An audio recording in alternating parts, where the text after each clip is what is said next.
When you think of life as a killer, you have to wonder where they all started from, where their origins was been. In many cases, you would have to remember that when it comes down to it, an origin story of how a serial killer became the way they are, regardless of the gender, you always have to take into effect that they were once just like everybody else. They were the popular person, they were the nerd, they were the jock, they were the isolated person, or they were the antisocial. They were the brains of the whole class, or they were the college high school dropout. In many other cases, you would have to think that just because they've been bullied or father figures missing, mother figures missing, or abuse at home or drugs and everything, it will become a nice understanding to almost feel sorry for these serial killers. And I'm gonna say right now, you're wrong. What if I told you that Ted Bundy, Jeffrey Dahmer, Jack the Ripper, and even one of the most prolific, the Clown Man himself, literally didn't even have any remorse for the stuff that they were doing. They seemed to just get kicks off of doing it anyway, finding some type of thrill.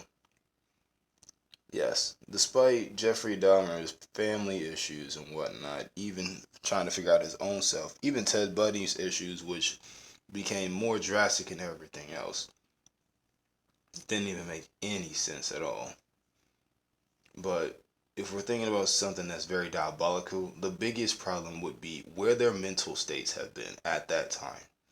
Regardless if they were being bullied, regardless if they were overweight, regardless of the fact that their parents were having issues, divorce, all this stuff, being abused at home, is murder really the option that they had to take?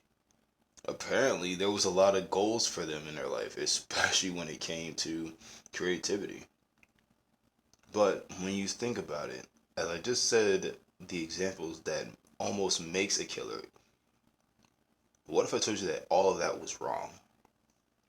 That you don't need to be bullied. You don't need to be popular. You don't need to be abused in order to become a killer. There are many people that become a killer out of just anything. Hell, trust me. The only thing that I can really think of, there was a person that killed someone just because they didn't like what they were wearing and how they just bumped into them. It was just a random day. Regardless, the person didn't even feel remorse. That's why I said when people say that killers are not born.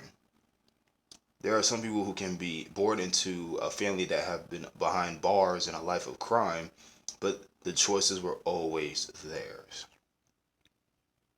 I'll only say this.